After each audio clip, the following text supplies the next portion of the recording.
We start off in northern Taiwan, where prosecutors have indicted a Chinese man who turned up in a speedboat back in June. The case raised doubts about Taiwan's coastal defences. Louise Watt is live for us in Taipei with the latest. Louise, what has the man been charged with? Laurel, prosecutors say they've charged him with entering the country illegally. They say that he sailed from a port in Fujian province in southeast China all the way to northern Taiwan, and they say he did so for personal reasons. They didn't say what those personal reasons were. So there's still a lot of questions around this case. And if you remember back in June when this case happened, when on one Sunday morning his speedboat turned up at a tourist harbour, it caused quite an outcry. Firstly, because the Coast Guard didn't stop him until he reached shore, and also because he'd entered the mouth of the Danshui River.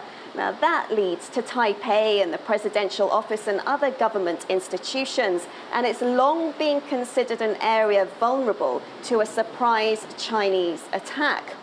Now, it also caused a stir because the man at the time, he was 60 years old, and reports said that he told investigators he was fleeing persecution in China.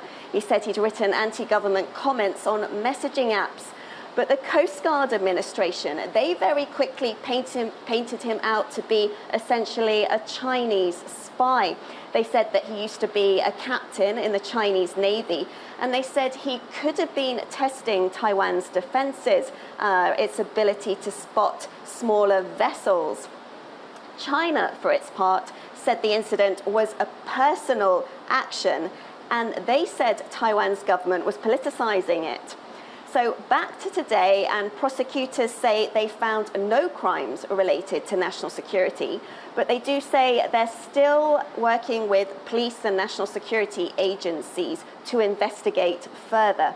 So maybe more will result from this case, a case that has been embarrassing for Taiwan because of the questions it's raised about its ability to defend its coasts.